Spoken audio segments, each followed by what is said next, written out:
Entonces, la idea es que el domingo nos enfocamos en analizar la responsabilidad individual de la santidad. Y el día de hoy es enfocarnos en la responsabilidad colectiva como iglesia. Por eso no toqué estos pasajes el domingo. Así que vamos a Efesios 4:12, porque la idea es que nos enfoquemos en cómo Dios espera que nos esforcemos desde el punto de vista de una iglesia, de una congregación. Dice Efesios 4:2 en Nueva Versión Internacional: a fin de capacitar al pueblo de Dios para la obra de servicio, para edificar el cuerpo de Cristo. Así se llama el tema, edificar el cuerpo de Cristo. Así que una cosa es que yo me prepare en lo individual y otra cosa es que yo ayude a los miembros de la iglesia. Qué bueno que todos nos tomemos muy en serio nuestra responsabilidad individual, pero si no haces la parte colectiva, de nada sirve. No es posible, bíblicamente hablando, que un creyente verdadero solo piense en sí mismo para parecerse más a Jesús y que no le importe a los demás. Es antibíblico esa idea. Todos aquellos que dicen, mira, pues yo creo en Dios y no necesito ir a una iglesia porque Dios está en todas partes, obviamente no han leído la Biblia, ¿verdad? O estas partes fundamentales. Es imposible que haya cristianos llaneros solitarios que andan solos, ¿verdad? Y que dicen, no, lo mío es evangelizar, así que yo no necesito congregarme para que el trabajo esté allá afuera. No, es un gravísimo error, porque aún los evangelistas están para edificar el cuerpo de Cristo, pero hay que entender a qué se refiere y cómo es que nosotros tenemos responsabilidad en esto. Jesús constituyó ministerios, apóstoles, profetas, maestros, evangelistas, pastores. Nos dice que hay un objetivo en específico. Vamos a Efesios 4, desde el 11 y 12, para ver la parte completa.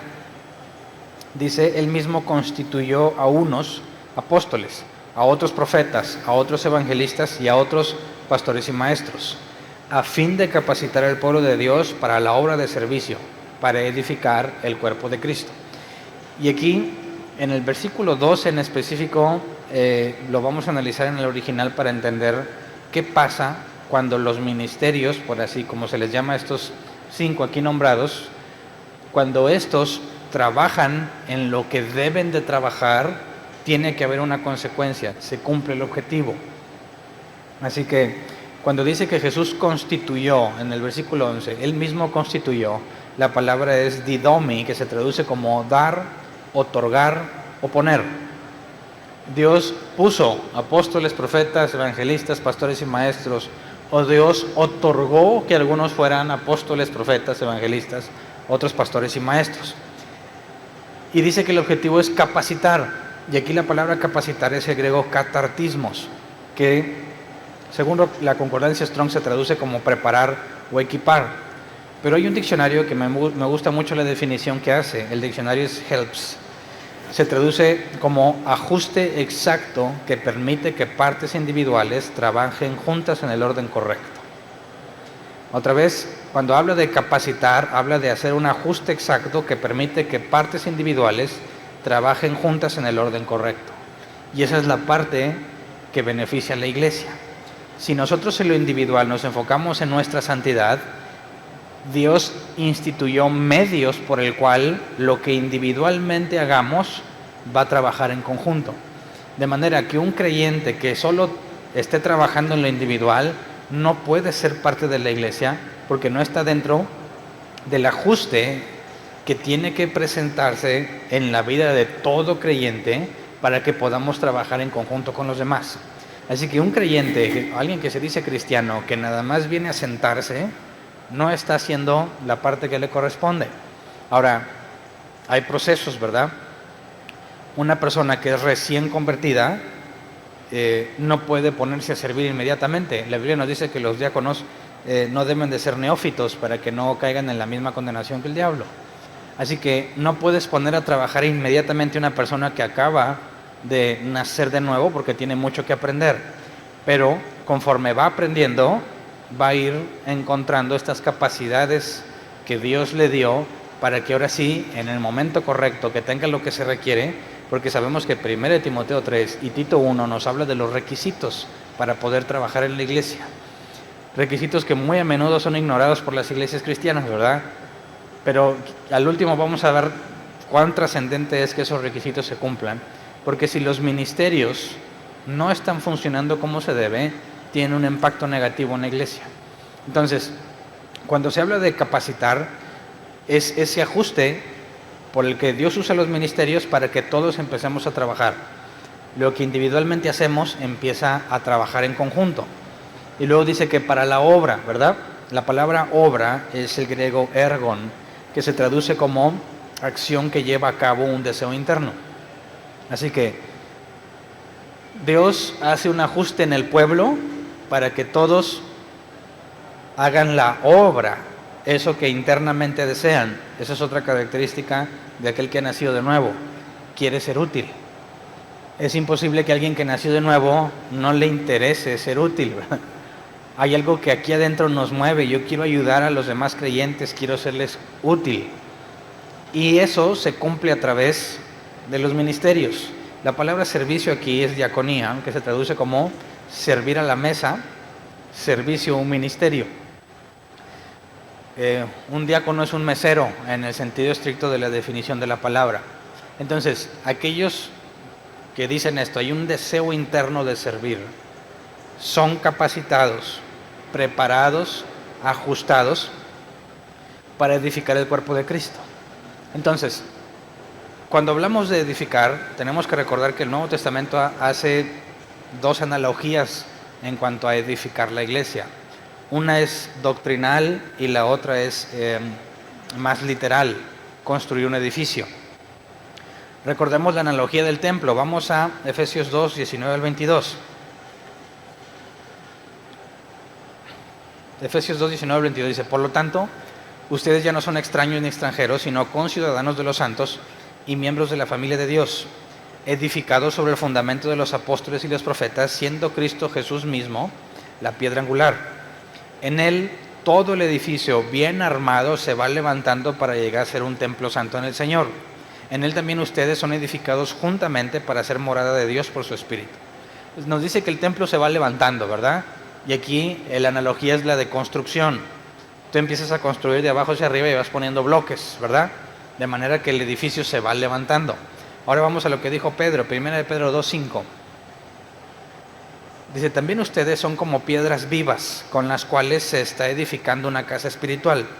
De este modo llegan a ser un sacerdocio santo para ofrecer sacrificios espirituales que Dios acepta por medio de Jesucristo.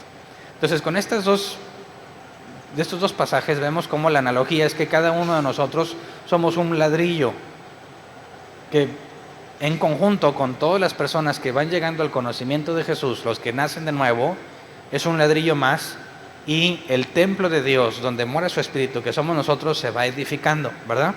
Entonces, por medio de los ministerios, ¿a qué se refiere con que edifica la iglesia? ¿Qué implica que los ministerios que capacitan para la obra de servicio edifican la iglesia? Para que la iglesia sea edificada necesitas traer más bloques. Entonces, para que una iglesia crezca, ¿qué se requiere según Pablo? Que los ministerios funcionen correctamente. Apóstoles, profetas, evangelistas, pastores y maestros. El crecimiento de la iglesia, que los bloques se agreguen para que sea edificado, depende de que estos funcionen correctamente. No sé si encuentras el sentido de esto. ¿Qué pasa si van llegando personas y yo soy el único que hace todo? Yo soy así como esas congregaciones del superhombre, que el pastor es el todólogo, ¿verdad? Y nadie puede hacer nada si no es el pastor. Y tienen prohibido enseñar, tienen prohibido hacer grupos de estudio, todo está prohibido, nomás el pastor puede. ¿Qué pasa con esas iglesias? Aparentemente hay un crecimiento, pero hay un estancamiento muy grande, porque es imposible suplir la necesidad de todos los miembros de la iglesia en cuanto al crecimiento. Y yo no sé si te ha tocado experimentarlo, a mí me pasó, yo lo viví en carne propia, yo he visto cómo hay iglesias que crecen mucho y luego se empiezan a contraer hasta que se destruyen. Y hay muchas, ¿por qué? Si todo estaba bien, ¿por qué si el pastor le echaba muchas ganas? ¿Por qué la gente se va? Bueno, si no te apegas al modelo bíblico, la iglesia de Jesús no puede funcionar como debe de estar funcionando. Hay un bloqueo. Cualquier persona que se declare máxima autoridad en la congregación es claramente antibíblico, lo está haciendo equivocadamente y para mal, porque por medio de la que Dios repartió, los repartió como Él quiso, el Espíritu Santo reparte los dones, significa que entre nosotros hay gente capacitada para ser pastor, maestro, evangelista, profeta o apóstol, en el sentido estricto de la palabra de enviado, ¿verdad? Nunca podríamos pensar en establecer la iglesia o una congregación en otro lugar si no hay ninguno enviado por Dios. No estoy hablando de los apóstoles modernos, ¿verdad?, que se dan la máxima autoridad. Estoy hablando de los que Dios ha enviado con una obra en específico. Entonces, cuando Dios en su sabiduría lo reparte, claramente nos está diciendo que no es uno el que hace que la iglesia permanezca. No es uno el que hace que la iglesia crezca, sino que lo repartió entre todos los miembros. Tiene que haber, y ahorita vemos el pasaje donde nos asegura que tiene que haber pluralidad a la hora de servir. Sin esa pluralidad no va a ser edificada la iglesia, en el sentido de que se vayan agregando los bloques que corresponden, aquellos que ya enseñó Pablo que fueron elegidos. Entonces, si nosotros, nuestra visión es poder serle útil a Dios, necesitamos ser un medio por el cual aquellos que Él ha elegido vengan al conocimiento de su palabra, sean equipados, se les dé lo que se requiere para que se pongan a servir. Y al momento de poner a servir, entonces, cuando lleguen más personas, la necesidad que tienen en cuanto al conocimiento de Dios y la leche espiritual, y luego ir madurando a la carne, el alimento sólido del que también habla Pablo, entonces vamos a ver que hay un crecimiento en la iglesia.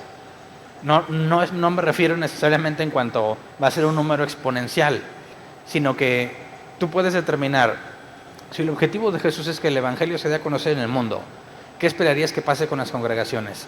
¿Que se queden siempre igual o que crezcan? Obviamente que crezcan. Entonces, pensar en el crecimiento es algo peligroso, ¿verdad? Porque ha provocado que muchos se desvíen, incluso bien intencionados. Tratan de poner metas. De aquí a tal mes tenemos que ser tantos. Y hacen todo lo posible por traer a la gente ahí que cuente el número y cumplir su meta. Pero eso es un grave error, porque la Biblia dice que Dios añadía a los que habían de ser salvos. Dios añadía a la iglesia a aquellos que habían de ser salvos. De manera que es Dios quien los trae. Pero por más que tú quieras hacer estrategias, y menciono algunas, G12, células de crecimiento, etcétera, etcétera, que el objetivo es simplemente traer más gente a la iglesia, estás bajo una línea muy delgada donde te pierdes completamente del objetivo. No se trata solamente de traer la mayor cantidad de gente, se trata de que el hecho de que la gente venga es la consecuencia de ser útil a la hora de prepararlos. ¿Me explico? El crecimiento en personas, el crecimiento en número, no es el fin.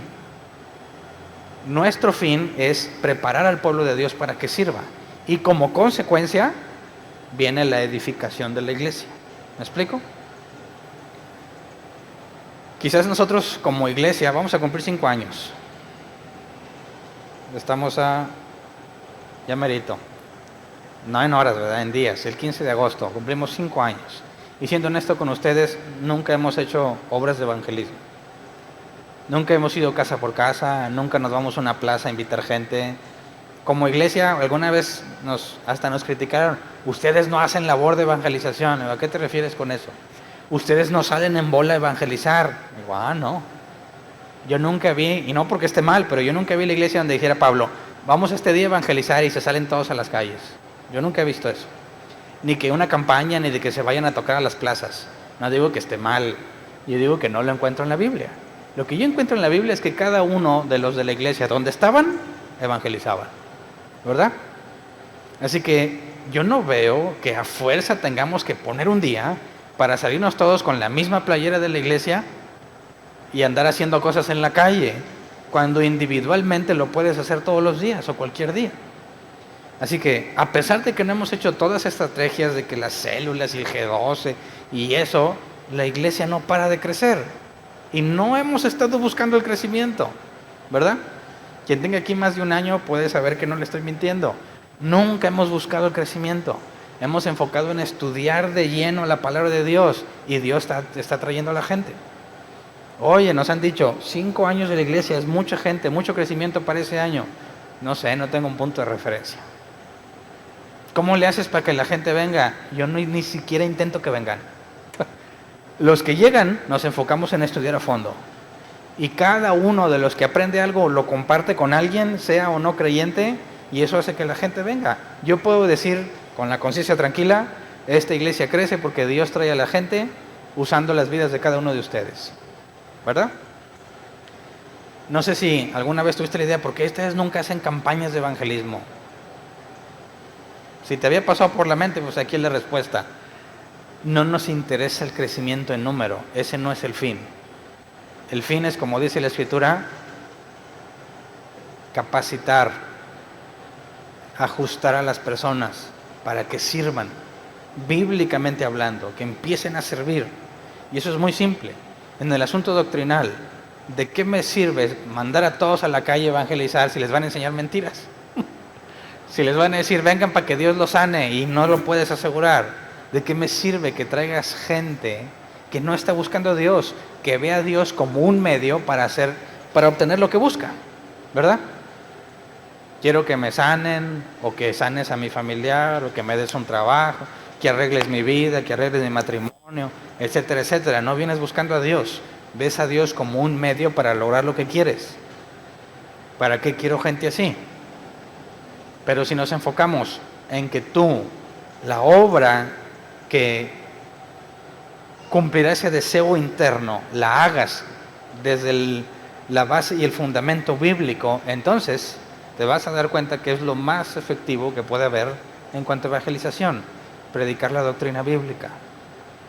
Porque entonces podemos estar seguros que a quien le hayas platicado o hablado del evangelio como la Biblia enseña, aceptó el evangelio o lo rechazó, no por ti, sino cuando Jesús dijo, el que los acepte a ustedes me acepta a mí, el que los rechace a ustedes me rechaza a mí. Está hablando de que como consecuencia, como base principal, es que yo estoy diciendo exactamente lo que Jesús me encomendó. Estoy siendo fiel al mensaje inspirado por Dios. Si yo les expongo el mensaje fielmente y me rechazan, puedo decir, no me está rechazando a mí, porque el mensaje no es mío. No lo acomodé, no lo modifiqué, no lo maquillé. Entregué el mensaje tal cual, y si lo aceptan, tampoco es mérito mío. No, es que yo se los prediqué bien chido. No tiene sentido pensar eso. El mensaje bíblico, la palabra de Dios, es el medio que Dios ha usado y eligió para hacer que su gente venga al conocimiento de Él, cuando Él quiere. Entonces, ¿qué pasaría si no ponemos énfasis, enfoque, en que los ministerios funcionen como la Biblia enseña? Nos estamos autodestruyendo si hacemos eso. Estamos suicidándonos lentamente. Estamos desviándonos de lo que Dios ha establecido y no podríamos perseverar ni podríamos presentarnos ante Dios como obreros que no tienen de qué avergonzarse. Más bien tenemos que decir, Señor, pues yo con la finalidad de traer a la gente les prometí todo lo que quisieran y mira, tenía 500 personas. Yo no creo que vayas a ser aceptado ante Dios con esos argumentos. Porque si a Jesús o a Dios le interesara el número, no creo que Jesús se haya quedado con 11, partiendo de la multitud que lo seguía. Yo pienso que el ejemplo más claro es Jesús en cuanto al tema del evangelismo, ¿verdad? Porque de toda la gente que lo siguió, Él mismo dijo, ninguno de ustedes está conmigo, ustedes me siguen porque comieron pan hasta saciarse. Y cuando les lee Juan 6, Juan 10, todos sus discípulos lo dejan, confronta incluso a los 12. Ustedes también se van a ir. No hizo ni siquiera de que no se vayan, muchachos, no sean malos, de perdido quédense ustedes. No, ustedes también se van a ir. ¿A quién iremos si solo tú tienes palabras de vida eterna? Entonces, Jesús, enfocándose en 11, provocó la mayor revolución que podamos ver en la historia del mundo en cuanto al conocimiento de Dios. ¿Por qué razón querríamos nosotros tener un montón de gente? No tiene sentido. Los que Dios nos dé, hacemos todo lo posible por capacitarlos lo mejor que podamos en la Escritura. Y el crecimiento dependerá de eso, depende de Dios.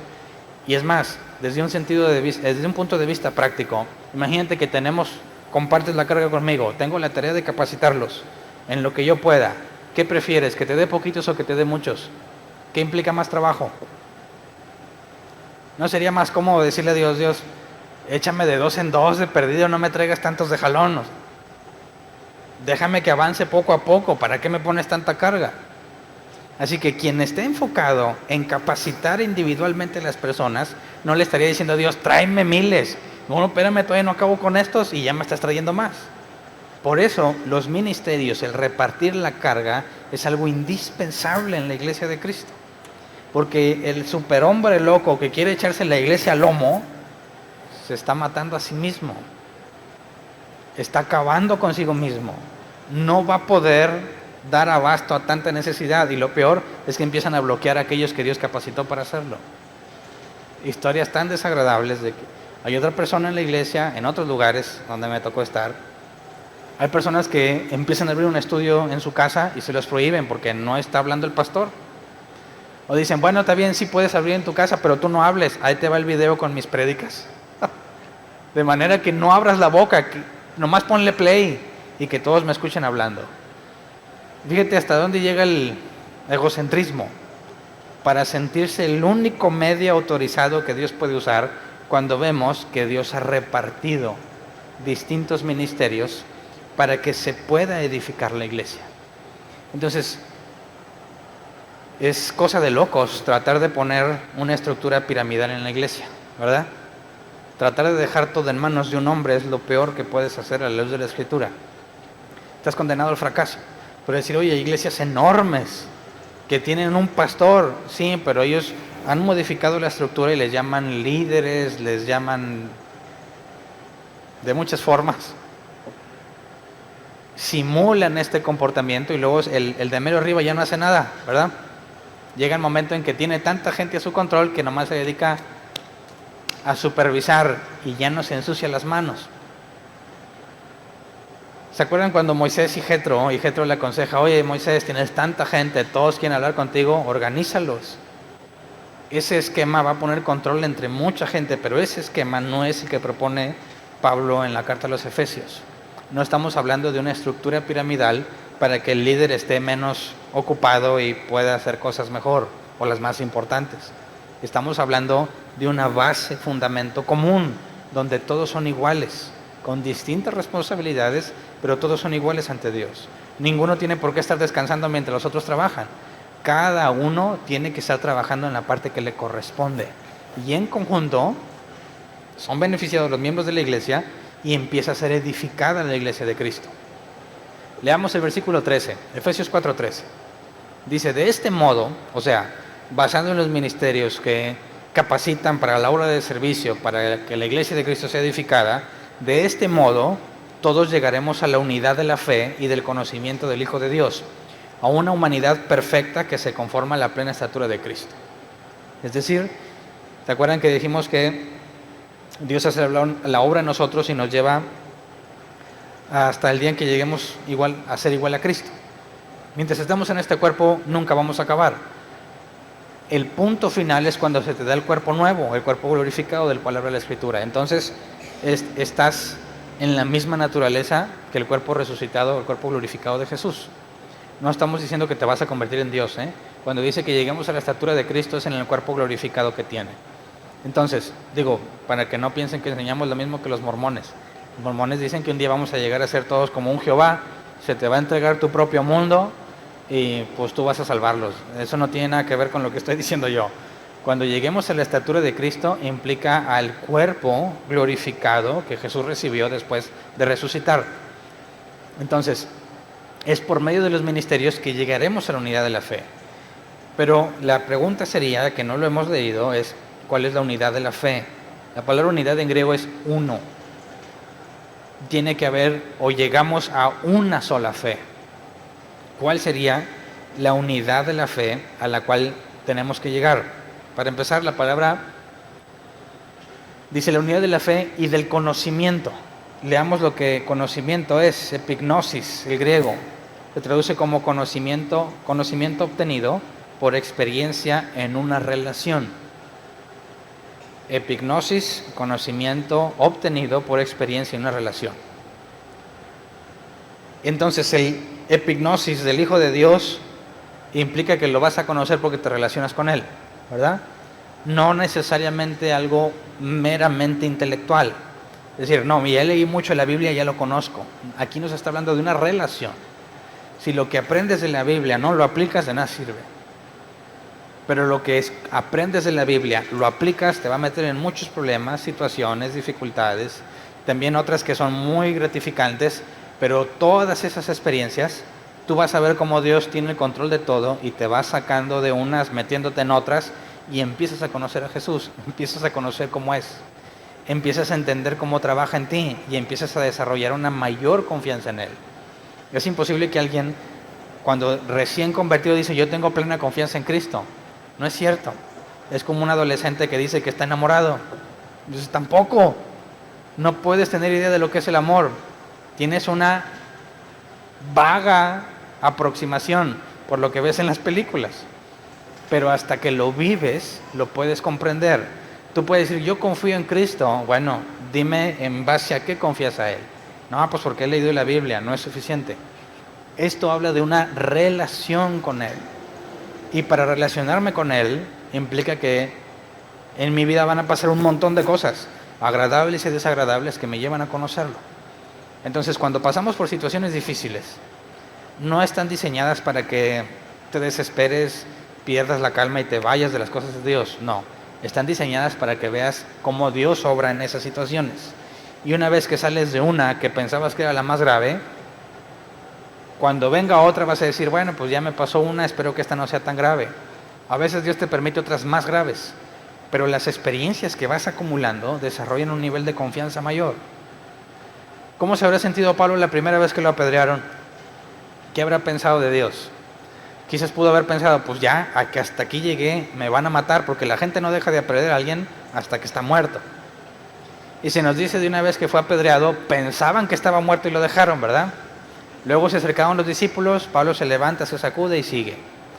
De manera que, no sé si será la primera vez, pero te aseguro que la segunda o tercera vez que lo apedrearon, no pensó que necesariamente hasta ahí iba a llegar. Es decir, mira, esto ya me ha pasado, ¿verdad? Así que, ¿me van a apedrear otra vez? Ya me apedrearon una vez, Dios me libró, quizás este sea mi último día, quizás no. Luego, si después detectas una especie de hábito de que te apedrean varias veces, pues ya dejas de pensar que es tu última vez. Sabes que como ya te ha pasado varias veces, seguramente esta es una más. Y tu nivel de preocupación y ansiedad para nada sería igual que la primera vez. Ahora es un caso muy extremo de las apedreadas, ¿verdad? Pero nos dice Pablo que naufragó varias veces. El mismo caso, quizás la primera vez que naufragó se debe haber sentido muy mal, pero la tercera o la cuarta ya no es igual, porque sabes que Dios te ha sacado ya de ese tipo de situaciones. Entonces, digo todo este tipo de ejemplos malos y desagradables porque quiero que entiendas que el asunto de tener una relación con Dios no significa que vas a sentir bien bonito y que vas a sentir que la presencia baja y que te pones a temblar y que se te pone la piel chinita. No necesariamente tiene que ver con eso. Algo de eso te puede pasar. Pero según leemos, no hay ninguna descripción de ese tipo que garantice que así fue como los creyentes conocieron a Dios. Más bien, por medio de la persecución. Y dice Pablo, que arriesgó su vida por mí, que ha corrido peligros por ellos, Ananías y Zafira, que han puesto su vida en peligro. ¿Te fijas cómo hace referencia a cosas negativas o desagradables? Que lo usa como una credencial para decir, estos son de Dios, porque nadie en sus 5 sentidos seguiría trabajando para Dios después de lo que les ha pasado. Ahora, cuando tú empiezas a trabajar para la iglesia, ¿cómo crees que te va a ir? ¿Vas a todo bien chido, bien feliz? ¿Siempre vas a venir con la mejor de las actitudes a servir? Claro que no. Pero todos esos procesos difíciles tienen que ver con tu conocimiento de Dios. Y luego dice a una humanidad perfecta, y aquí la palabra perfecta es el griego teleios, que se traduce como algo que ha alcanzado su punto final o completo. El diccionario Helps dice maduro por haber pasado todos los pasos necesarios para cumplir un objetivo. Y da un ejemplo, un telescopio de pirata, de esos que se extienden, ¿verdad? Y ves. o lo contraes. La palabra perfecta aquí, teleios, es el telescopio extendido a su máxima capacidad para que pueda sacar el mayor provecho de él. Entonces, la humanidad perfecta es aquella que terminó el proceso que Dios le puso. Y cada uno de nosotros tenemos procesos diferentes. Así que no nos podemos comparar unos a otros en cuanto a nuestro avance porque tenemos distintos dones y distintas responsabilidades. Pero cada uno de nosotros, como dice la Escritura, fiel es Dios, que terminará la obra que empezó en ustedes. De manera que la humanidad perfecta no significa que todos vamos a ser iguales, sino que todos vamos a ser completados. El proceso que Dios inició, todos lo vamos a terminar. Y para que se termine, tiene que ver con los ministerios en la iglesia. Entonces, fíjate que para que una persona viene al conocimiento de Dios, excelente, qué bien, nació de nuevo. Pero eso es nada más, por así decir, el principio de su caminar. Tiene que ver ahora la responsabilidad individual en crecer en santidad. Y luego empiezas individualmente a enfocarte en aprender y en crecer, y llega el momento en que ahora tienes que edificar a los demás. En el sentido doctrinal y en el sentido de que seas usado para atraer más gente. Entonces, indudablemente e inevitablemente, tienes que terminar sirviendo.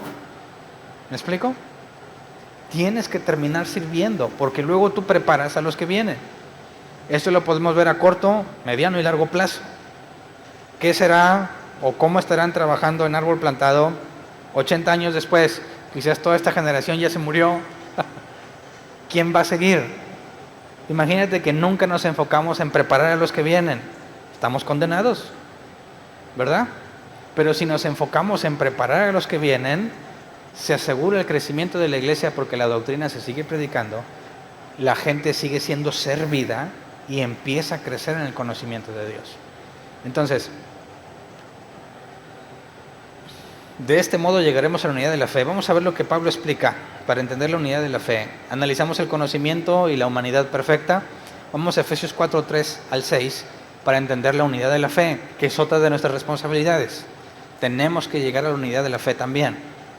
Efesios 4, 3 al 6 dice: esfuércense por mantener la unidad del Espíritu mediante el vínculo de la paz.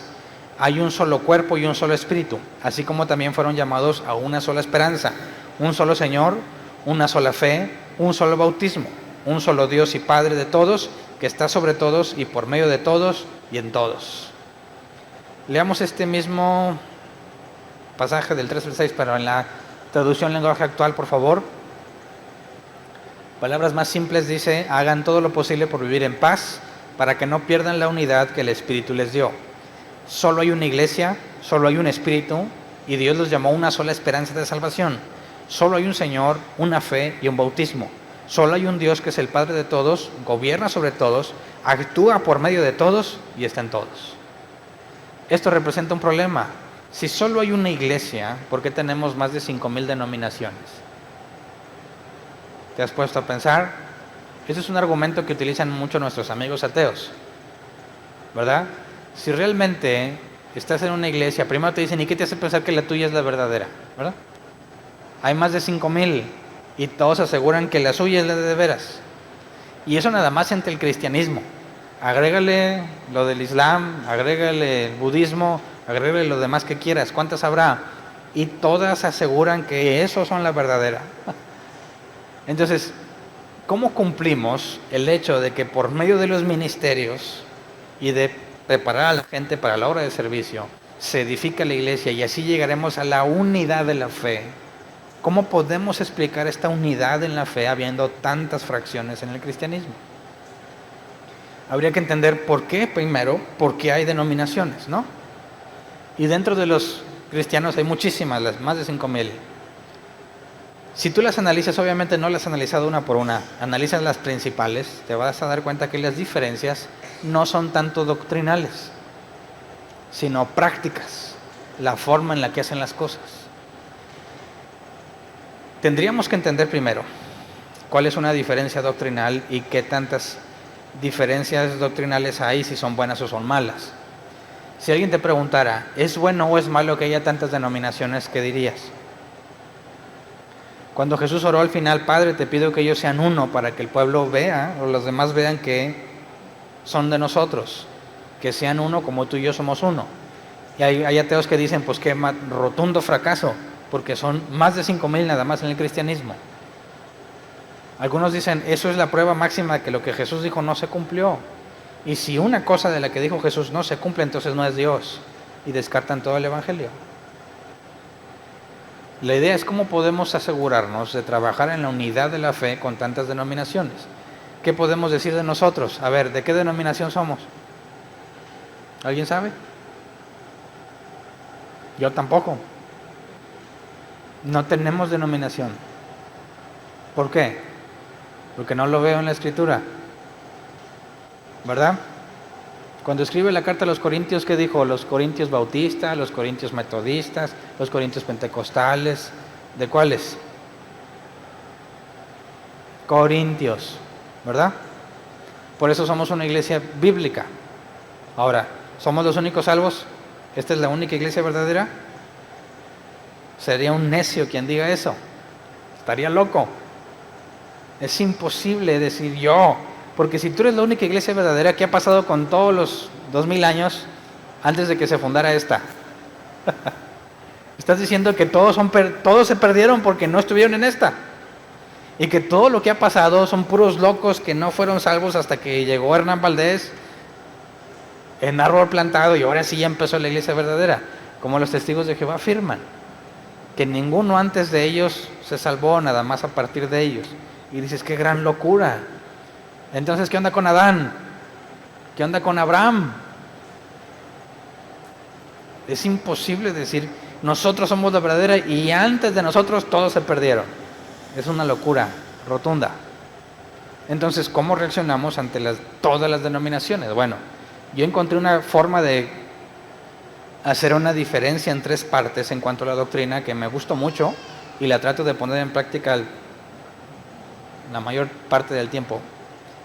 Y es un esfuerzo que tengo como, digamos, en parte individual, que nos beneficia como iglesia, pero la idea es encontrar a otras personas que tengan el mismo fundamento, a otras iglesias o congregaciones. La idea es que hay 3 tipos, en grandes rasgos: doctrina primaria, secundaria y terciaria. La doctrina primaria es, como dice la Escritura, la que tiene que ver con el fundamento de los apóstoles. Vamos a 1 Corintios 3, 11 al 17. 1 Corintios 3, 11 al 17 dice, porque nadie puede poner un fundamento diferente del que ya está puesto, que es Jesucristo.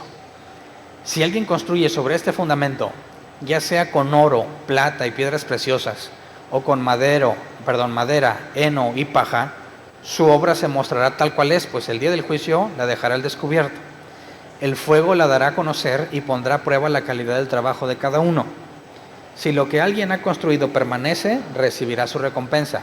Pero si su obra es consumida por las llamas, él sufrirá pérdida. Será salvo, pero como quien pasa por el fuego. ¿No saben que ustedes son templo de Dios y que el Espíritu de Dios habita en ustedes? Si alguno destruye el templo de Dios, él mismo será destruido por Dios, porque el templo de Dios es sagrado y ustedes son ese templo. Entonces, hay un fundamento, lo enseñado por los apóstoles y los profetas, ¿verdad? Cualquiera que edifique sobre ese fundamento,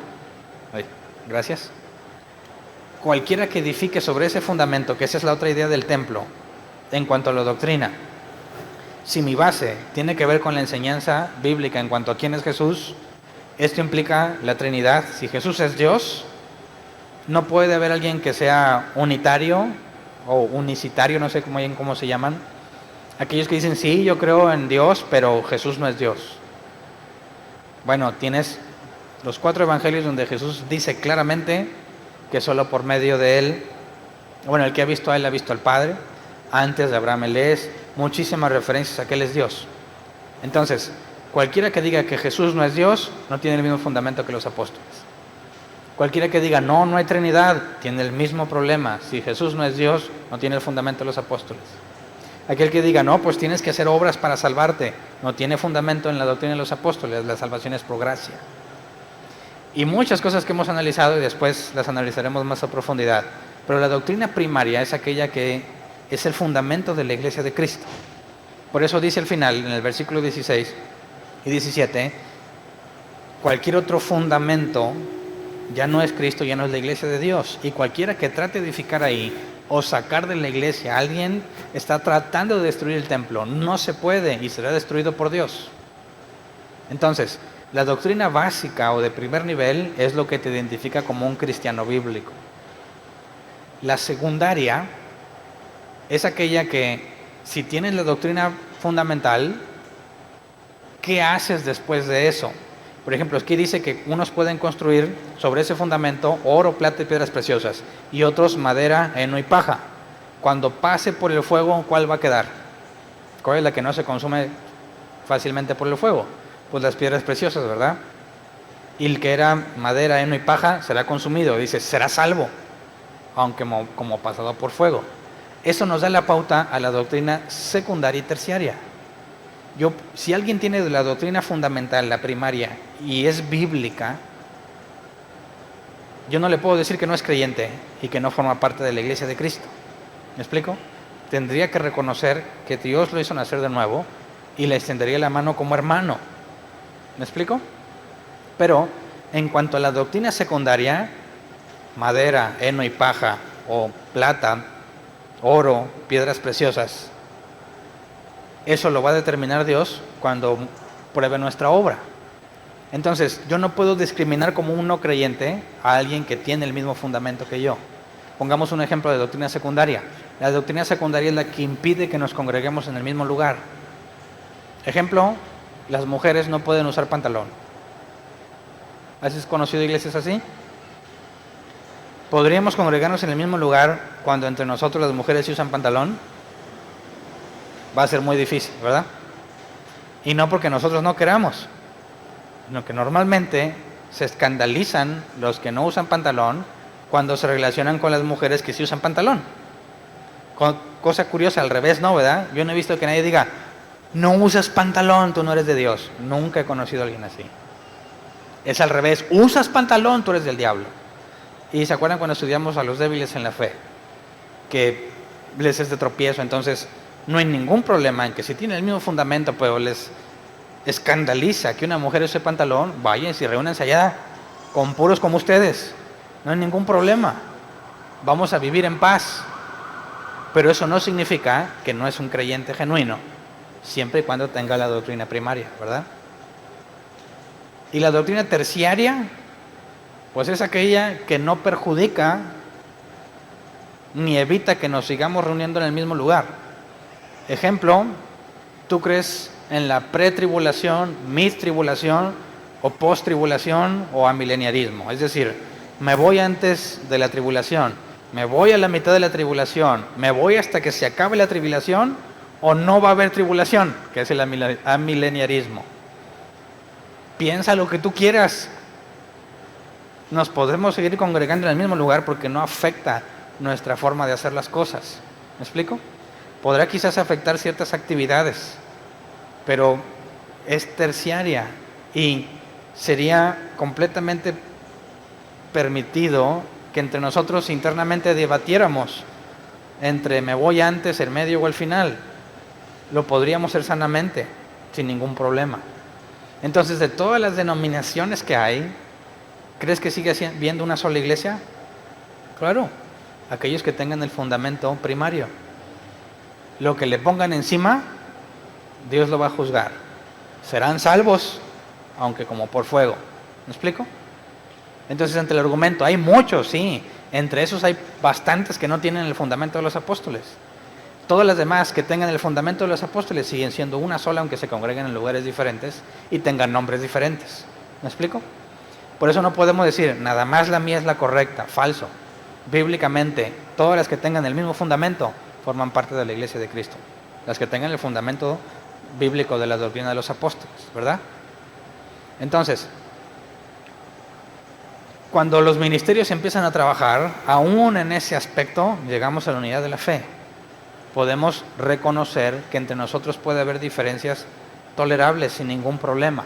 La gente es capacitada para entenderlas. ¿Me explico? De manera que no sea satanizado. Cuando alguien dice que es lo más clásico que hay, y creo que es mayormente debido a la ignorancia, en esa congregación no está el Espíritu de Dios porque las mujeres traen el pelo corto. ¿Quién se atreve a decir semejante cosa? si leyese la Biblia? ¿Está diciendo que Dios va a decidir que no se salva alguien porque se cortó el pelo? ¿A eso reduce el Evangelio? ¿A lo que te pones? Ignorancia a un nivel muy profundo. Pero quizás tenga la base bíblica en cuanto a quién es Jesús y la salvación por gracia. Bien. Así que extenderíamos la mano como hermanos, pero de lejitos, para que haya paz entre nosotros. ¿Me explico? Qué diferente sería si en lugar de que las iglesias compitieran por a ver quién trae más gente, trataran de aplicar esto bíblico, ¿no? No se trata de ver quién tiene más gente amontonada en un lugar. Eso es lo de menos. Se trata de propagar el evangelio bíblico. Y bueno, estamos haciendo esfuerzos con eso y por ahí hay algunos avances que les platicaré más adelante. Entonces, sí podemos cumplir la idea de llegar a la unidad de la fe, ¿verdad? En el nivel primario, en el nivel básico. Luego, vamos a Efesios 4, 7 al 10. Si entendemos el beneficio de los ministerios, lo importante que son para la iglesia, ¿quiénes son los responsables de trabajar y de servir en la iglesia? Dice Efesios 4, 7 al 10. Pero a cada uno de nosotros se nos ha dado gracia en la medida que Cristo ha repartido los dones. Pausa. ¿Quién, basado en este pasaje, quién no tiene la responsabilidad de servir? A cada uno de nosotros se nos ha dado gracia en la medida en que Cristo ha repartido los dones. Todos tienen un don, al menos uno. De manera que todos compartimos la responsabilidad de servir. Pero para que puedas servir necesitas que haya otros más maduros con los requisitos bíblicos que te enseñen la doctrina bíblica para que en determinado momento tú te pongas a trabajar. ¿Me explico? Pero no hay nadie que esté exento de hacerlo. Ningún cristiano puede decir eso no me toca a mí. Dejarías de pasar como auténtico cristiano, te descalificarías a ti mismo si piensas que a ti no te corresponde. Luego dice el versículo 8, por eso dice, cuando ascendió a lo alto, se llevó consigo a los cautivos y dio dones a los hombres. Versículo 9, ¿qué quiere decir esto de que ascendió? Sino que también descendió a las partes bajas, o sea, a la tierra. El que descendió es el mismo que ascendió por encima de todos los cielos para llenarlo todo. Leámoslo en la versión 60, versículo 8 al 10, por lo cual dice, subiendo a lo alto, llevó cautiva la cautividad y dio dones a los hombres.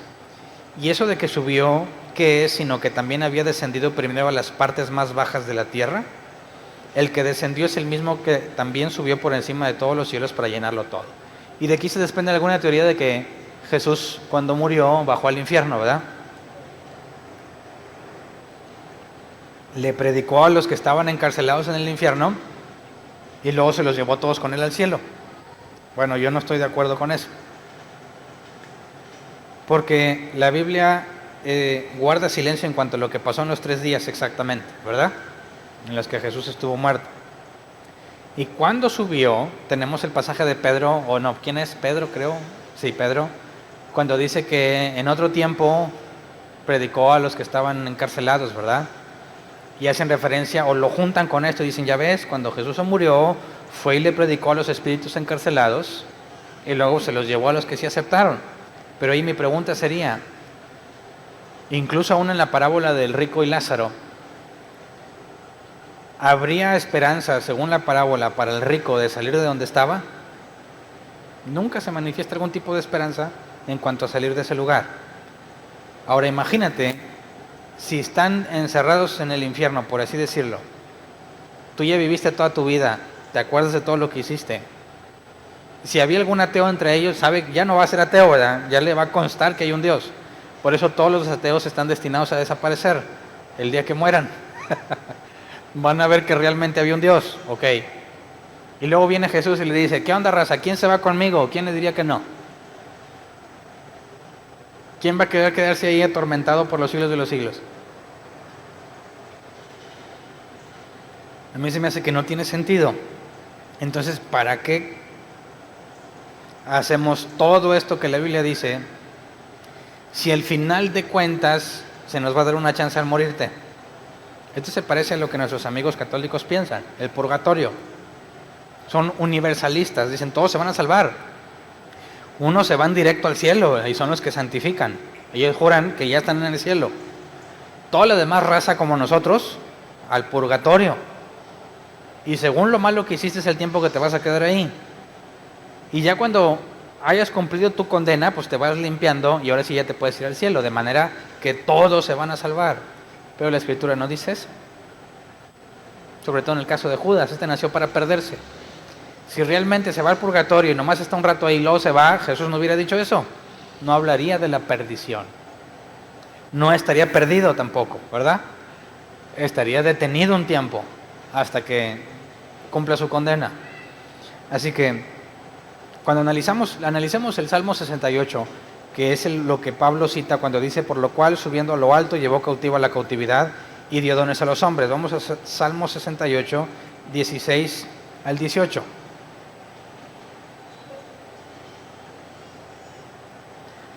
Dice, ¿por qué montañas, nueva versión internacional, por qué montañas escarpadas miran con envidia el monte donde Dios le place residir, donde el Señor habitará por siempre? Los carros de guerra de Dios se cuentan por millares. Del Sinaí vino en ellos el Señor para entrar en su santuario. Cuando tú, Dios y Señor, ascendiste a las alturas, te llevaste contigo a los cautivos. Tomaste tributo de los hombres, aún de los rebeldes, para establecer tu morada. Aquí dice que se llevó contigo a los cautivos, y eso hace pensar que agarró a varios, ¿verdad? Y se los llevó con él. Versión 60, Reina Valera 60. ¿Por qué observáis, oh montes altos, el monte que deseó Dios para su morada? Ciertamente Jehová habitará en él para siempre. Los carros de Dios se cuentan por veintenas de millares de millares.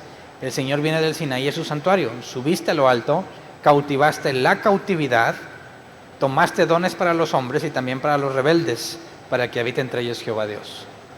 Así que la Reina Valera 60 nos da un sentido distinto. No lleva cautivos, sino la cautividad. Y es distinto, ¿verdad? Nos cambia la imagen, no se está llevando un cierto número de personas. Está llevando a una definición, ¿verdad? A la cautividad, que puede aplicar distintas cosas. Y el versículo 18 dice que subiste lo alto, cautivaste la cautividad, tomaste dones para los hombres. La NBI nos dice, tomaste tributo de los hombres, y es completamente opuesto, ¿verdad? Tomo algo para alguien o tomo algo de alguien, es opuesto, ¿cierto? Entonces, cuando Pablo cita en la carta a los Efesios, ¿qué es lo que Pablo nos dice? ¿Que tomó o que dio? Efesios 4:8 dice, por lo cual, dice, bueno, nueva versión internacional, por esto dice, cuando ascendió a lo alto, se llevó consigo a los cautivos y dio dones a los hombres. Y aquí la palabra griega dio es dar. Pero lo que leemos en el Salmo 68, en las dos versiones, es o tomó para los hombres, que sería dar, o tomó de los hombres. Necesitamos considerar el contexto del Salmo 68. ¿De qué habla el Salmo 68? Habla de la marcha triunfante o el proceso que siguieron los israelitas cuando dejaron el desierto para llegar a la tierra prometida. Dejaron el monte Sinaí, donde se les reveló la ley, para ir al monte de Sión, que es en Jerusalén, donde está el templo. De un monte donde Dios se revelaba nada más con Moisés, al monte de Sión, donde se mostraba el pueblo. Ok, ¿cómo se construyó este templo? El tabernáculo en el desierto fue donado, ¿verdad? De todos trajeron de lo que tenían y lo construyeron. Pero el tabernáculo, el templo que construyó Salomón, no fue con donaciones, ¿verdad? Se acumuló de las guerras, botines y de todo lo que tenían. Así que, cuando analizamos el original, la palabra cautividad o cautivos es el hebreo shevi, que se traduce como cautividad o cautivos. O sea, las dos son traducciones correctas. Y cuando dice tomaste, en el Salmo 68, tomaste dones para los hombres, o tomaste dones de los hombres, la palabra tomaste es la kaj, que se traduce como tomar, aceptar, traer o llevar. Así que ambas traducciones son correctas. Tanto llevar cautivo a los cautivos y tomar de los hombres, como llevar cautiva la cautividad y tomar para los hombres. ¿Cómo podemos saber cuál es la correcta? Bueno, si Pablo estaba leyendo el Salmo 68 y lo usa como una referencia, lo que escribe en griego es dar y lo traduce como cautivos, personas. Esa es la forma en la que Pablo está interpretando, y cuando lo escribe en griego resuelve el dilema de cuál de las dos traducciones tomar. Entonces, ¿quiénes serían esos cautivos? Para empezar, el Salmo 68 nos habla del infierno, nos habla de predicarle a espíritus encarcelados. Nada que ver. No, en el contexto del Salmo 68 no tiene nada que ver cuando dice, no, mira, sí, se llevó los cautivos, los que estaban en el infierno. Ahí, discúlpame, pero eso ya no tiene nada que ver con lo que la Biblia dice, ¿verdad? Ahí ya es ponerle lo que tú crees a un pasaje cuyo contexto es los israelitas cuando iban a entrar a Jerusalén. Entonces, ¿quién eran esos cautivos? Cuando habla de la salida, pudiésemos interpretarlo como los propios israelitas.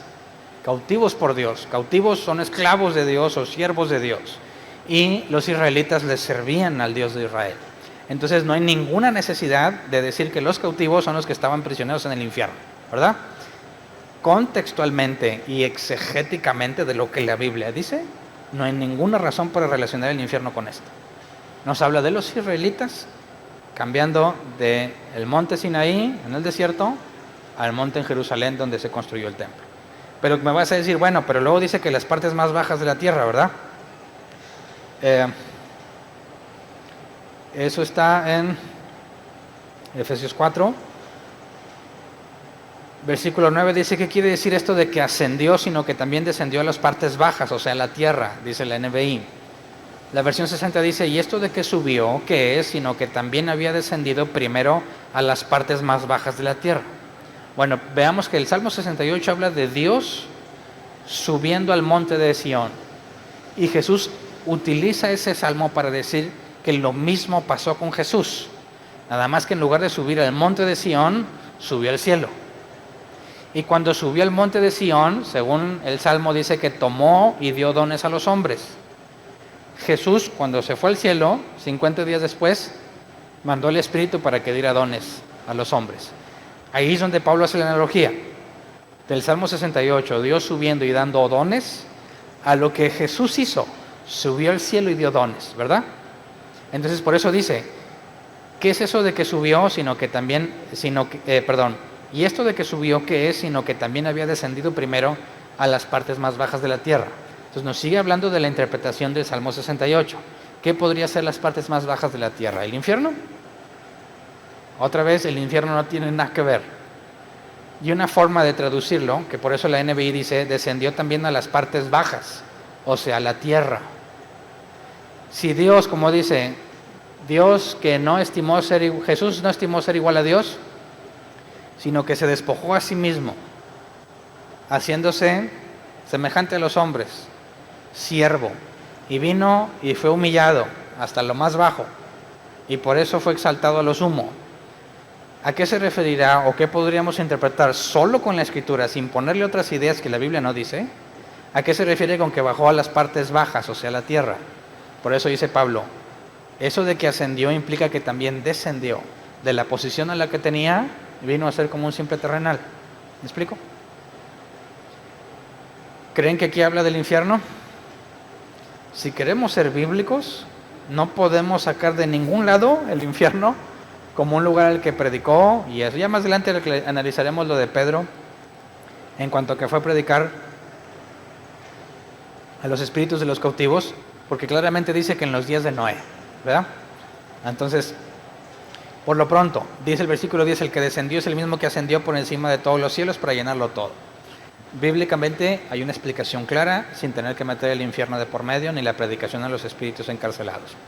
Nos está diciendo que del Salmo 68, Pablo toma la analogía de que Jesús subió, dio dones a los hombres, y aquel que subió implica que primero tuvo que bajar, y lo usa como un argumento para demostrar que Jesús es Dios.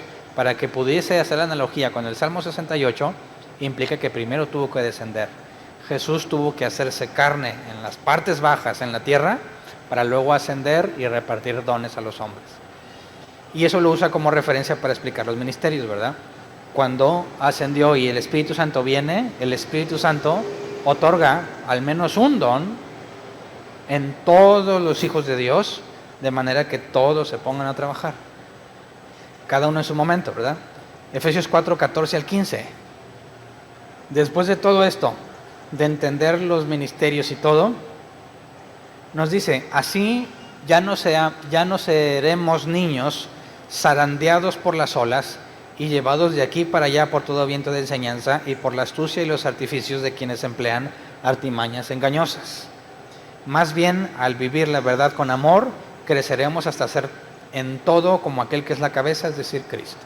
Entonces, si nosotros nos enfocamos como iglesia en que los ministerios funcionen de acuerdo a lo que Dios dio, de acuerdo a lo que Dios repartió, no en base a mi relación con ellos, como lamentablemente he visto por experiencia propia y por referencias que en otras iglesias, el hijo del pastor, ¿cuál es su destino en la iglesia? ¿Qué va a ser el hijo del pastor? Pastor. ¿Por qué? Si Dios repartió como quiso, ¿puedes decir que es como una monarquía, que los hijos del rey van a ser reyes? No tiene nada que ver. Es más, me han platicado que hay congresos para hijos de pastor y prepararlos para cuando sean pastores, asumiendo que todo hijo de pastor va a ser pastor. ¿De dónde lo sacaron? No tengo idea, porque la Biblia dice que los repartió como quiso. Así que si yo tengo 3 hijos, yo no espero que a fuerza uno de ellos Dios lo vaya a llamar a ser pastor un día. A algo les va a llamar, lo que Dios haya querido, ¿verdad? Entonces, cuando empezamos a entender eso, y realmente los ministerios trabajan, es decir, pones a la gente que Dios capacitó, a la gente que Dios le dio esa habilidad para hacerla, entonces vamos a ver que son capacitados para la obra de servicio, y cuando se ponen a servir, la iglesia crece, es edificada, Dios agrega a los que han de ser salvos, y es un ciclo que no deja nunca acaba, siempre se va a estar repitiendo. Pero si cometemos el error de decir, mira, tú, como eres mi cuñado, primo, amigo, familiar, tú vas a hacerte cargo de esto, y tú de esto, como yo piense, no tiene caso que los ponga, porque no soy yo quien repartió los dones, ¿verdad? Tenemos que descubrirlo en la persona, saber cuál es su habilidad para ponerla a trabajar en eso que Dios le dio, y entonces estaremos trabajando bajo el modelo bíblico. No se trata de que sí, hay ancianos en la iglesia. ¿Y qué hacen los ancianos? Pues son los achichincles del pastor. Entonces no son ancianos, ¿verdad? Son achichincles con el título de anciano. Hacen lo que su pastor les dice, y ese no es el objetivo de los ancianos. Los pastores de la iglesia son los ancianos, no uno solo. Entonces, aunque le quieran poner nombre, no, pues tú eres un evangelista y tú eres... Si no es la habilidad que Dios les dio, son farsantes. No sirve. Por eso, cuando alguien se hace miembro de la iglesia y les decimos que tiene que ser capacitado, si tú no sabes cuáles son los dones que te dio Dios, primero tienes que encontrarlos. Y te vas a dar un rol por todas las áreas que tenemos para ver si uno de esos es tuyo. Y cuando digas, se me hace que este es, te empezamos a capacitar en eso en específico. Y si das la evidencia de que eres, de que realmente eso es lo que Dios te dio, ahora sí, leemos Tito, no lo voy a leer ahorita por tiempo, leemos Tito 1 y 1 Timoteo 3, y ahí vienen los requisitos. Entonces, encontraste tu don, estás capacitado y cumples con eso, ponte a trabajar, cuanto antes mejor. Pero si no me demuestras que tienes ese don y no cumples los requisitos, enfócate en cumplirlos, enfócate en avanzar con tu relación con Dios, porque de ninguna manera te vamos a dejar servir. Luego Dios nos los va a demandar a nosotros. ¿Por qué tienes a ese hombre ahí o a esa mujer ahí si yo no le di eso? ¿Me explico? Entonces es un importante paso que tú sepas qué es lo que Dios te dio. Eso es lo más triste, la gran mayoría de los cristianos no sabe. Y si no sabes, ¿cómo cumples eso? No sé cómo puedes dormir tranquilo. Créeme que yo sufrí años. ¿Qué es lo que Dios quiere? Y le dije, un día se cumplirá. Pero Dios me dijo claramente. Y entendí que no es mi esfuerzo el que hace que las cosas funcionen, sino el llamado cuando Él quiere. Así que no hablo de que te enfoques ya en ponerse a trabajar cuanto antes en lo que sea. No, enfócate en saber qué es lo que Dios te dio. Y una vez que sabes lo que Dios te dio, empiezas a avanzar, no con prisa, porque Dios tiene un momento definido en el que te va a decir ponte a trabajar. Pero si no sabes lo primero, vas mal. Así que necesitas, urge, que le digas a Dios, que lo busques de todo corazón, que lo tengas siempre en mente, Señor, ¿qué me diste a mí? ¿En qué te voy a servir? ¿En qué me preparaste para edificar? No puedo estar de inútil, en el buen sentido, ¿verdad? Tengo que trabajar. Y si le pedimos algo conforme a su voluntad, no lo va a dar. ¿Tú crees que Dios dice, no, a ti nunca te voy a decir? Claro que no. Así que cada día que pasa y no sepas, piensa, si Dios te llama a su presencia, mueres, y para el muerto no hay tiempo, y de inmediato vas a resucitar, si Dios quiere, vas a ver a Jesús en el cielo y vas a ser reunido con Él, vas a ser llamado al tribunal de Cristo. ¿Qué le vas a decir? ¿Nunca me dijiste, Dios? A decir, pues sí, se me pasó, Hernán, entre tantas cosas que tengo que hacer, se me olvidó decirte. Claro que no. Yo no creo que Dios quiera permanecer en silencio en cuanto a lo que te dio. Más bien como que nosotros no mostramos un verdadero interés. Señor, muéstrame qué es lo que tienes para mí. Amén. Y ya seguimos nuestra vida. Eso no es interés, ¿verdad? Como un muchacho que hace mucho me dijo, oye, Hernán, ¿tú crees que Dios tiene una pareja para mí? Pues mira, checa cómo consiguió esposa Isaac. Ahí se los dejo de tarea. Bueno, pues que yo ya le oré a Dios que me la dé y no me la ha dado. ¿Cómo puedo saber quién es? A ver, ¿qué oraste? No, pues una vez dije, Señor, dame la que tienes para mí. Amén. Y ya, y no me ha dicho nada. Le digo, es que realmente no lo quieres. Realmente no es algo que te interese. Y no que Dios te lo vaya a dar porque te interesa, sino que no tienes la evidencia básica de que Dios te lo va a decir. Es decir, si realmente deseas algo, ¿qué harías con respecto a Dios? Si Dios pone el querer como el hacer, y hay algo que deseas mucho, ¿qué tan frecuentemente se lo platicas a la persona que mejor te conoce? Y estoy hablando de Dios. ¿Lo dirías allá cada cuándo? ¿O lo que nos interesa lo platicamos seguido? Ahí está un síntoma importante. Cuando sientes que Dios te mueve, porque este deseo no es algo que nace en mí, es algo que deseo. Y le pregunto a Dios, ¿por qué me has puesto esto? Si no es tuyo, quítamelo.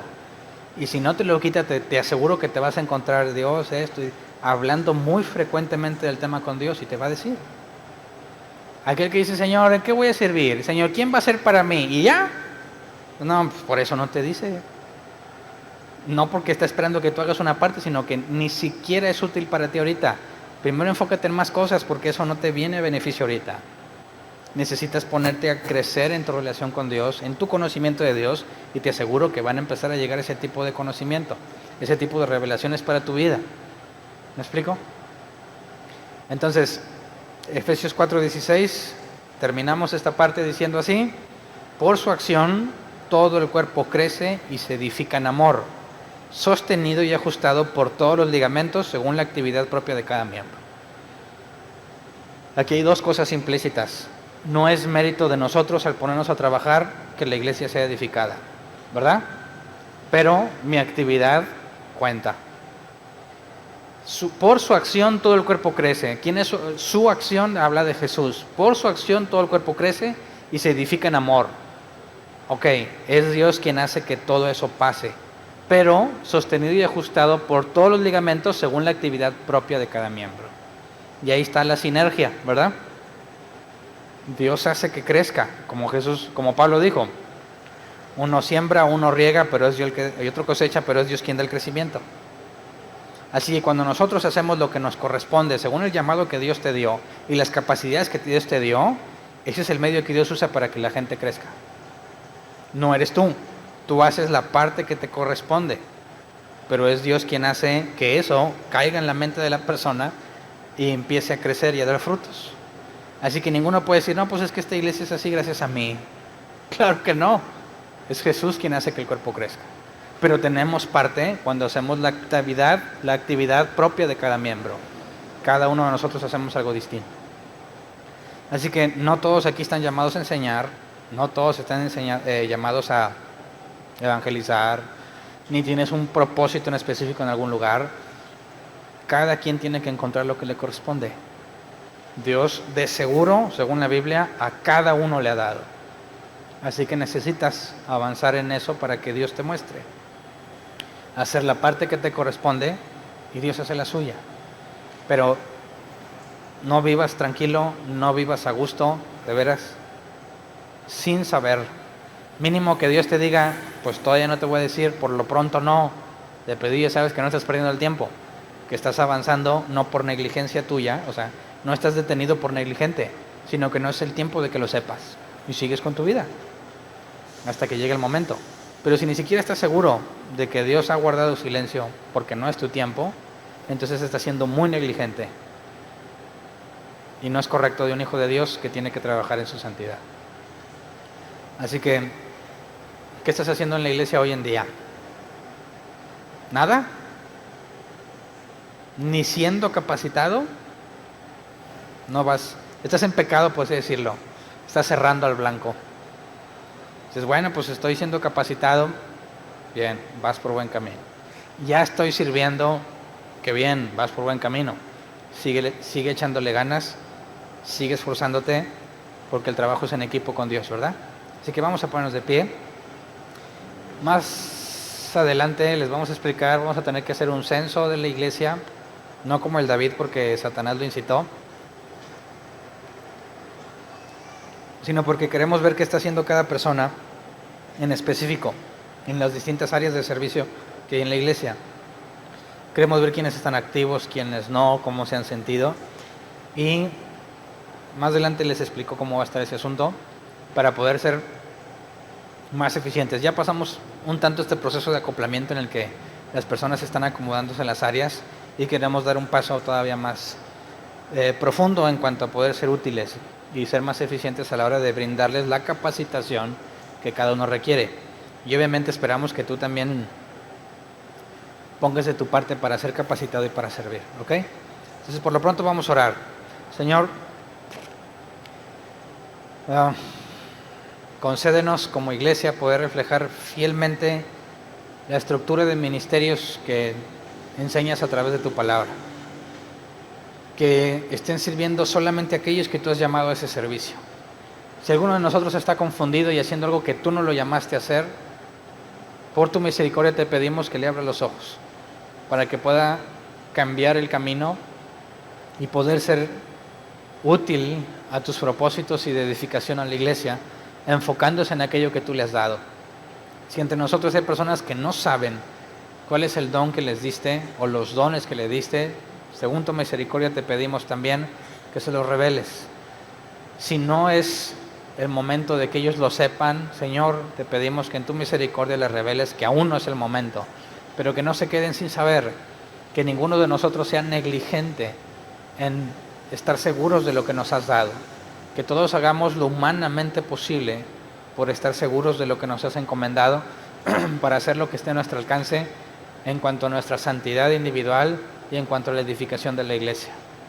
Concédenos, Señor, tener siempre presente los fundamentos básicos para poder capacitar a las personas correctamente, para poder distinguir entre uno falso y un verdadero, y que ninguno de nosotros, Señor, se quede sin disciplina. Si los que estamos sirviendo cometemos errores, no nos dejes en el error. Disciplínanos conforme a tu amor y tu misericordia para que seamos corregidos y que no seamos tropiezo para nadie. Señor, ayúdanos a encontrar a todos aquellos que tienes repartidos en distintas congregaciones que son iglesia tuya, a todos aquellos que tienen el fundamento de los apóstoles. Enséñanos a poder trabajar en conjunto y dejar de lado la idea de competencia o de enemistad entre congregaciones. Concédenos que tu iglesia pueda buscar en conjunto la unidad de la fe, que podamos encontrar aquellos que tienen la misma doctrina fundamental bíblica, para que podamos también edificarnos unos a otros entre distintas congregaciones. Señor, queremos hacer todo lo que esté a nuestro alcance para trabajar como tú lo has determinado y que podamos tener la conciencia tranquila en cuanto a presentarnos delante de ti como obreros que no tienen de qué avergonzarse porque interpretan correctamente tu palabra de verdad. Que en medio de todo lo que hagamos y lo que queramos hacer, tus planes prevalezcan y se haga siempre tu voluntad, Señor. Gracias. Amén. Pueden sentarse. ¿Alguien tiene una pregunta?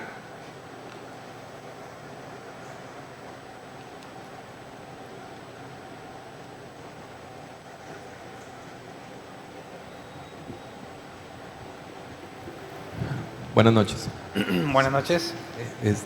Hablando de esto de las dones y todo lo que hay que hacer como iglesia. En 1 Pedro 2:5 dice: de este modo llega a ser sacerdocio santo para ofrecer sacrificios espirituales que Dios acepta por medio de Jesucristo. ¿Esos sacrificios a qué se refiere? Porque pues la iglesia pues está trabajando, ¿verdad? Creciendo y edificándose y tendría que llegar a hacer sacrificios. Ok, recordemos que ahí el contexto es la analogía entre el templo y los sacerdotes en la ley de Moisés y bajo el nuevo pacto. Si nosotros somos el templo, las piedras vivas que dice ahí, dice a la vez, vamos a hacer el sacerdocio santo. Y recordemos la función del sacerdote. El sacerdote es aquel que se encargaba de enseñar la ley al pueblo, ¿verdad? El sumo sacerdote es Jesús en el nuevo pacto. Y los sacerdotes, que son todos los miembros de la iglesia, tenemos la tarea de enseñar lo que es el conocimiento de Dios a los demás, creyentes y no creyentes. Es la predicación del evangelio. Y los sacrificios, acuérdate que la Biblia dice que nosotros somos el sacrificio vivo, ofrenda de olor fragante. Morimos a nosotros y somos nosotros el sacrificio que agrada a Dios. Entonces la analogía que Pedro usa tiene que ver con lo que el Nuevo Testamento dice. El templo somos nosotros, las piedras vivas. Los sacerdotes de la ley de Moisés ahora somos nosotros con la responsabilidad de enseñar el conocimiento de Dios. Y los sacrificios, dice claramente los sacrificios espirituales. Nosotros nos negamos a nosotros mismos y nos ofrecemos como sacrificio vivo a Dios.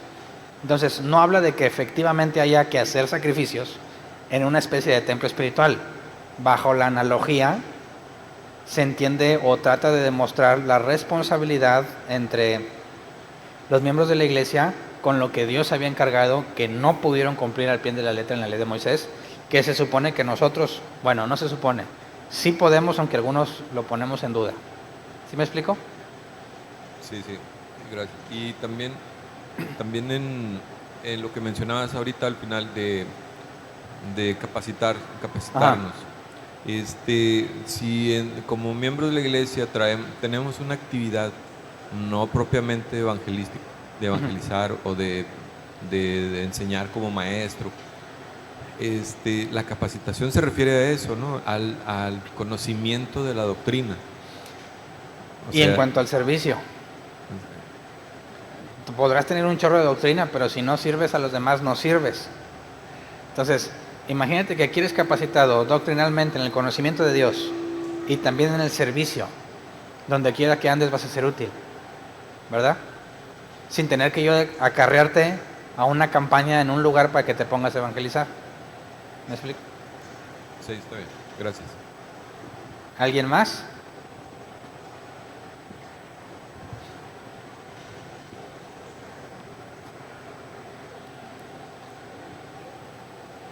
Si yo quiero ganar almas para Cristo. Podría pegarse un poquito más el micrófono. Si yo quiero ganar Ándale. almas para Cristo. Sí. O que venga más gente. Yo tenía pensado o tenía el conocimiento de que tenía que hacer una oración de fe y que ya con eso era. Entonces, hubo mucha gente que se aceptó a Cristo y mi pregunta es, ¿qué con esa gente? ¿Qué con esa gente? Bueno, ¿alguien de aquí hizo la oración de fe alguna vez? Incluyéndome yo. Ok, pero no podemos negar que muchos de los que hacen la oración de fe nunca se paran en la iglesia. Entonces, ¿la oración de fe hace algo en la persona? No, porque si la oración de fe hiciera algo, ¿por qué los que hacen la oración de fe no están en la iglesia? Entonces, no es la oración de fe lo que hace que la persona venga a la iglesia, sino lo que Jesús dijo: necesitas nacer de nuevo. Entonces, para que una persona haga la oración de fe, hay dos motivaciones. Número uno, digo, bueno, voy a cumplir con este requisito y ahora sí voy a ser del pueblo de Dios, ¿verdad? Pero cuando llega el domingo y no quieren ir, ¿realmente qué es lo que buscaban? ¿Buscaban a Dios o nada más mitigar la culpa que tenían de que están mal con Dios? Pero hay otros, que yo me quiero poner en ese caso, que hice la oración de fe, pero hice la oración de fe no para aclamar mi conciencia, sino que algo había pasado conmigo. Yo dije, oye, yo quiero ser parte de esto, aunque había sido ateo. Y cuando algo me transformó por dentro, yo pregunto, ¿qué hago? Haz la oración de fe. Bueno, ahí va la oración de fe. Pero antes de que yo hiciera la oración de fe, algo había pasado en mi vida. Cuando leemos Romanos 10, que si confiesas con tu boca, que es donde se toman para la oración de fe, ¿verdad? Chequen una notita que viene en ese pasaje que te lleva a Deuteronomio. Dice que la palabra de Dios está cerca de tu boca y de tu corazón. Y cuando dice ese pasaje está haciendo referencia a lo que se dijo en cuanto a la ley de Moisés. De manera que Pablo dice que desde la ley de Moisés, aquellos que confiesan a Dios de corazón, no nada más como una oración, eran los que realmente eran de Dios. Así que la idea de que una oración de fe salva a la persona no tiene sustento bíblico, menos cuando habla del nuevo nacimiento. Por eso nosotros no pedimos oraciones de fe. Si la haces, pues no importa, ¿verdad? Lo importante es por qué la hiciste. ¿Porque naciste de nuevo o porque querías cumplir un requisito? ¿Me explico? ¿Alguien más? ¿Qué tal, hermanos? Mi nombre es Irving y con referente al texto que leyó de llevar cautiva la cautividad, siempre me dio problemas este texto, me parecía caótico.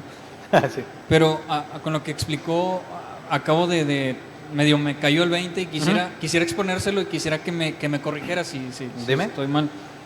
El tema de del capítulo 4 es la unidad del cuerpo de Cristo, los dones para la edificación del cuerpo. Sí.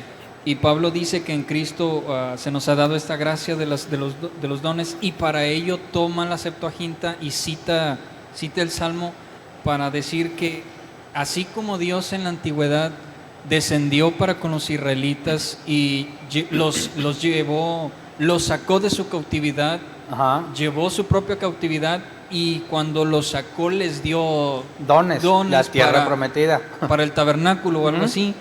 Entonces No. Él está citando eso. No para el tabernáculo, porque no está hablando del tabernáculo, está hablando del monte de Sión, Jerusalén. Okay. Y es cuando entran a la tierra prometida. Okay. ¿Qué fue los dones que Dios le dio a los que eran cautivos? Pues toda la tierra prometida. Entonces el tabernáculo no tiene nada que ver ahí. Ok. Entonces él simplemente cita aquel pasaje para decir que eso mismo ha pasado con nosotros. Exactamente. Que Cristo descendió a la tierra, y cuando Él ascendió en el día de Pentecostés, dio dones espirituales. Okay. Exactamente. Digamos que eso es exégesis, ¿verdad? Sacado del texto sin ponerle ideas que el texto no dice, como el infierno y esas cosas. Okay, gracias. ¿Alguien más? Nadie más. Ok. Sí.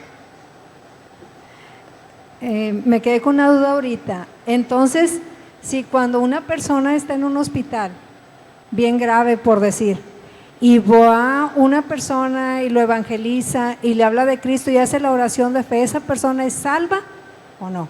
¿O solo Dios conoce el corazón y pues determina ahí? tendríamos que considerar, ¿esa persona sale del hospital con vida o muere ahí? ¿Cuál es el caso? No, si muriese ahí. Si muriese ahí, no hay forma de saberlo. Porque ¿cómo sabemos? Jesús dijo, por sus frutos los reconoceréis, ¿verdad? Dice que el que ama a Dios obedece sus mandamientos. Entonces, la fe sin obras es muerta. Para ver que alguien realmente es convertido, no nada más es lo que cree, sino lo que hace. Pero si esa persona murió, no podemos saber si su oración fue genuina o fue nada más así como que pues con esta me salvo y ya, y está tratando de cumplir los requisitos para no irse al infierno. En ese sentido, hasta que estemos allá y te lo topes, podrás saber, ¿verdad? De otra forma no. ¿Cuál es el pensamiento más consolador en ese tema? Pues que sí. Esperemos que haya sido genuino, como el ladrón en la cruz. Jesús, acuérdate de mí cuando vengas en tu reino, pues estarás conmigo. pero no hubo obras, no se bautizó, no dejó ver, pero como Jesús le dijo, ¿estarás conmigo en el paraíso?, tenemos la certeza de que sí. El punto es que en un caso de un enfermo terminal que hace esa oración, no podemos tener la certeza, aunque pudiésemos tener la esperanza de que haya sido una genuina conversión, porque Dios lo hizo nacer de nuevo. Gracias.